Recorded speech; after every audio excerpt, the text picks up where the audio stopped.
அனைவருக்கும் வணக்கம். இன்றைக்கி நம்ம ஆருத்ரா தரிசனம் அன்னைக்கு நம்ம செய்யக்கூடிய திருவாதிரை களி, திருவாதிரை கூட்டு, அதாவது 7 காய் போட்டு பண்ணுற கூட்டு எப்படி பண்ணுறதுன்னு பார்ப்போம்.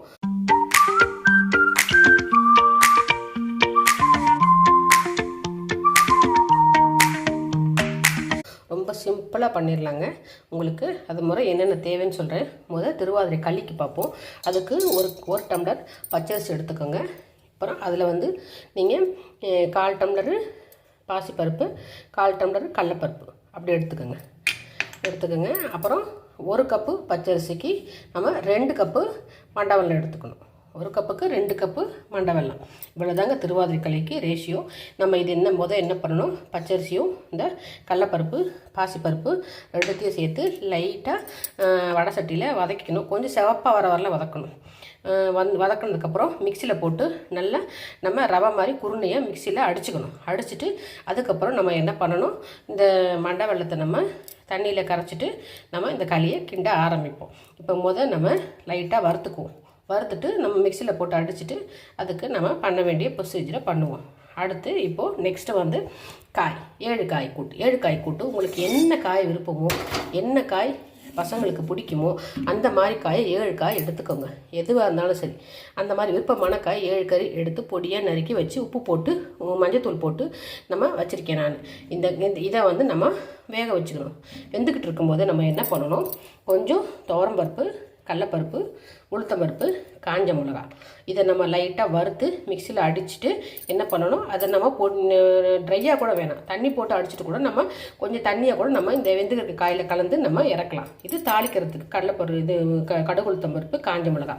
இப்போது நம்ம இந்த பொடிக்கு இந்த பருப்புங்களுக்கு பதிலாக நம்ம என்ன பண்ணலாம், நான் மேல் பொடி சொல்லியிருக்கேன் பாருங்கள். என்னுடைய இதில் சேனலில் மேல் பொடி சொல்லியிருப்பேன். மேல் பொடி அரைச்சி வச்சிருந்தா கூட அந்த மேல் பொடியை கூட நீங்கள் காய்க்கு அளவுக்கு தகுந்த மாதிரி போடலாம். கொஞ்சமாக காய்னா ஒரு 3 ஸ்பூன் போட்டுக்கோங்க, நிறைய காய்னா ஒரு 4-5 ஸ்பூன் போட்டுக்கோங்க. அந்த மாதிரி போட்டு நம்ம பண்ணலாம். இன்னொரு ஆப்ஷன் துவரம் பருப்புக்கு பதிலாக நம்ம அந்த சாம்பார் வச்சோம்னா துவரம் பருப்பு வெந்திருக்கும் இல்லையா, அந்த வெந்த துவரம் பருப்பை கூட நம்ம இதில் சேர்த்துக்கலாம். வெந்த பருப்பை அந்த மாதிரி சேர்த்துக்கலாம். 3 ஆப்ஷன் சொல்லியிருக்கேன். ஒன்று மேல் பொடி சேர்த்துக்கோங்க, இல்லைன்னா வறுத்து இந்த மாதிரி சேருங்க. துவரம் பருப்பு பதிலாக வெந்த துவரம் பருப்பை சேர்த்து இது 2ஐயும் வறுத்து, இது 3த்தையும் வறுத்து சேர்த்துருங்க. காய் வேகும் போதே புளியை கரைச்சி இதில் புளி தண்ணியோடையே வேக வைங்க. வெந்துக்கிட்டு இருக்கும்போதே இதை நம்ம வறுத்ததை அரைச்சி இதில் நம்ம போட்டுடலாம். இப்படிதாங்க, ரொம்ப சிம்பிளுங்க. அட் ஏ டைம் 2த்தில் எப்படி பண்ணலான்றதை நான் காட்டுறேன். இப்போ நான் இந்த பச்சரிசியையும் கொஞ்சம் கடலைப்பருப்பு, கொஞ்சம் பாசிப்பருப்பு இருக்குல்ல, அதை வடை சட்டியில் லைட்டாக நான் வறுத்துக்கிட்டு மிக்சியில் பொடி பண்ணிக்கிறேன். இதுதாங்க முதல் ஸ்டெப். பார்ப்போமா? நம்ம அதோட என்ன பண்ணணும், ஏலக்காய் தூளும் சுக்குத்தூளும் தனியாக எடுத்து வச்சுருக்கேன். அதை நம்ம சேர்த்துக்க வேண்டியது தான். இதுக்கு காய்கறி கூட்டுக்கு உப்பையும் பெருங்காயத்தூளையும் நம்ம சேர்த்துக்க வேண்டியது தான். இங்கே பாருங்கள், நல்லா இப்போ செவேன்னு நல்லா வறுத்துருக்கேன். தெரியுதுங்களா? நல்லா வறுத்தாச்சு. இப்போ நம்ம இதை கொஞ்சம் ஆறி நம்ம பொடி பண்ணிக்குவோம். நல்லா ரவை பதத்துக்கு, நம்ம ரவை கிண்டுவோம்ல அந்த பதத்துக்கு நம்ம இது பண்ணிக்குவோம். இப்போ நான் பக்கத்துலேயே அடுப்புலேயே என்ன பண்ணியிருக்கேன், காயை சிம்மில் மஞ்சத்தூள் போட்டு கொஞ்சம் உப்பு போட்டு பெருங்காயத்தூள் போட்டு வேக வச்சுருக்கேன். பெருங்காயத்தூள் போட்டு வேக வச்சுருக்கேங்க. இது வெந்துக்கிட்டு இருக்கட்டும். இப்போ நம்ம இதை பொடி பண்ணி எடுத்துகிட்டு வருவோம். அதே வடை சட்டியில் நம்ம இப்போ என்ன பண்ணிக்கலாம், இந்த காய்கறி கூட்டுக்கு இந்த காய்கறிக்கு தேவையான கடலைப்பருப்பு, இது உளுத்தம்பருப்பு, கொஞ்சம் துவரம்பருப்பு, காஞ்ச மிளகாவை நல்லா இதில் செவப்பை வறுத்துட்டு இதையும் மிக்சியில் நம்ம அடிச்சுக்குவோம். இப்போது நம்ம களிக்கின்றதுக்கு குருணைக்கு ரெடி பண்ணுவோம். இது அப்படியே இருக்கட்டும், லைட்டாக ஆறட்டும். அதுக்கப்புறம் நம்ம மிக்சியில் அடிப்போம். இப்போது களியை பார்ப்போம். இப்போ பாருங்கள், நைஸாக அரைச்சாச்சு. நல்லா ரவை மாதிரி இது பாருங்கள், குருணை மாதிரி அரைச்சாச்சு. இப்போ இது ரெடி ஆயிடுச்சு. இப்போது திருவாதிரை களிக்கு அடுத்த ஸ்டெப் என்னன்னு பார்ப்போம். இப்போ நான் அந்த மண்டை வெல்லம், அதாவது 1 கப்புக்கு 2 கப் மண்டை வெல்லம் இருந்துச்சுல்லைங்க, அந்த 2 கப் மண்டை வெல்லத்துக்கு மொத்தம் 4 கப்பு தண்ணி ஊற்றிருக்கேன். அதாவது அரிசி 1 கப்புனா 4 கப்பு தண்ணி எடுத்துக்கோங்க. 4 கப்பு தண்ணி இதில் ஊற்றி அந்த மண்டை வெல்லத்தை இதில் போட்டு கரைச்சி நான் வேக வச்சுருக்கேன். வெள்ளை தண்ணியில் அரிசி வேகுமான்னு நினைக்காதீங்க, நல்லா வேகும். நம்ம தான் அடிச்சிட்டோம்ல, நல்லா வறுத்துட்டோம், ஈஸியாக வெந்துடும். நம்ம குக்கர்லலாம் வைக்கவே வேண்டியதில்லை. சில பேர் என்ன பண்ணோம், குக்கரில் வச்சு அதுக்கப்புறம் கிண்டுவாங்க. நம்ம இப்படியே கிண்டலாம். இந்த வெல்லம் பாருங்கள் கரைஞ்சோடனே அதில் கொஞ்சம் ஏலக்காய் தூள் போட்டு நம்ம கிண்ட ஆரம்பிப்போம். இது என்னன்னா, இது அதான் சொன்னால 1 டம்ளருக்கு 2 டம்ளர் இனிப்போ 4 டம்ளர் தண்ணி நான் 4 டம்ளர் தண்ணியிலே இந்த மண்டை வெள்ளத்தை கரைச்சிக்கிட்டேன். அவ்வளோதாங்க. இது இங்கே கொதிச்சுக்கிட்டு இருக்குது. நம்ம இங்கே குருணை ரெடி பண்ணிட்டோம் களிக்கு. இப்போ அதுக்கடுத்து நம்ம இது பார்ப்போம். இது நான் வெந்துக்கிட்டு இருக்குது. இதில் நம்ம இப்போது ஒரு உப்பு சேர்த்துக்குவோம்.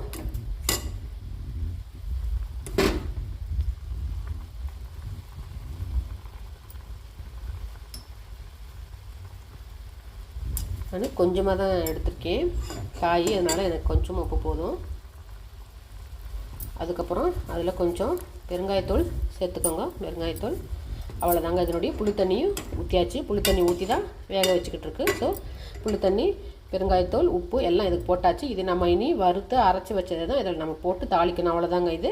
இப்போ நம்ம இதுக்கு வருவோம். இப்போ இது கொஞ்சம் கொதி வர்றதுக்கு முன்னாடி போனோம். கொதிக்கும் போது போனால் கட்டி ஆயிரும். கொதி வர்றதுக்கு முன்னாடி நம்ம இந்த அடித்து வச்சுருக்க ரவை குருணை உள்ளே போடுவோம்.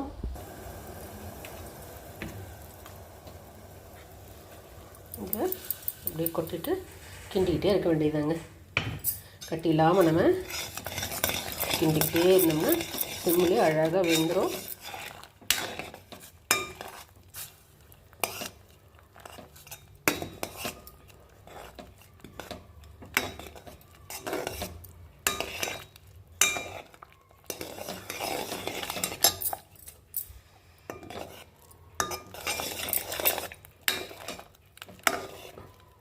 கிளக்கி விட்டோம்னா அந்த கட்டியெல்லாம் கரைஞ்சிரும்.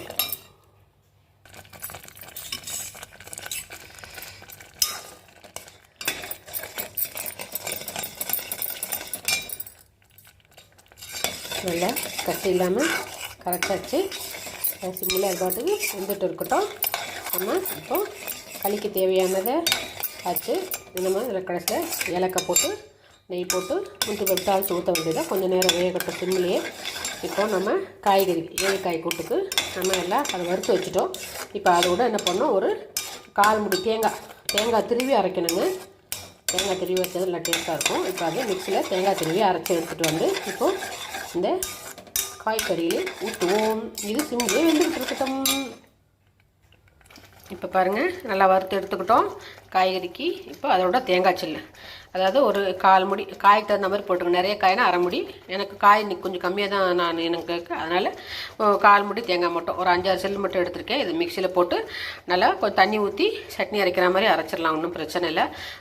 உதிரியாக அரைக்கணும்னு கிடையாது. நம்ம கிண்ட தானே போகிறோம், அதனால் அந்த மாதிரி அரைச்சிக்கோங்க.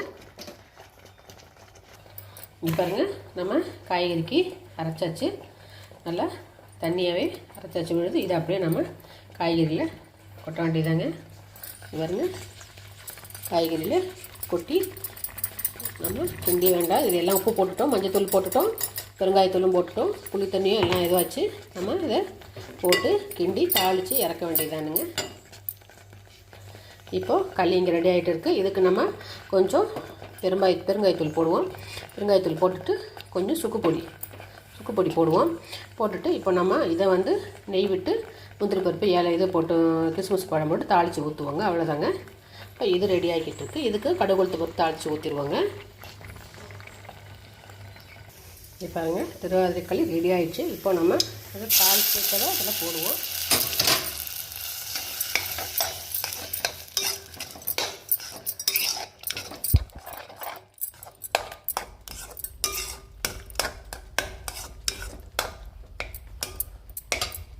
அவ்வளோதாங்க. இப்போ நம்ம இந்த பொரியலுக்கு தாளிச்சிருவோம்.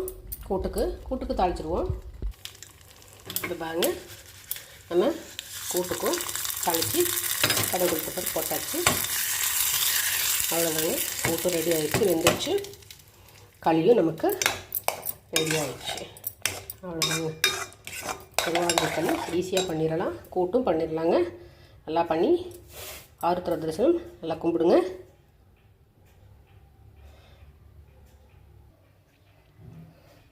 திருவாதிரை களியும் 7 காய் கறி கூட்டும் ஆருத்ரா தரிசனத்துக்கு ரெடி ஆகிடுச்சுங்க. எல்லோரும் ஆருத்ரா தரிசனத்துக்கு சிறப்பாக திருவாதிரை களி கிண்டு கொண்டாடுங்க. லைக் பண்ணுங்கள், ஷேர் பண்ணுங்கள், சப்ஸ்கிரைப் பண்ணுங்கள்.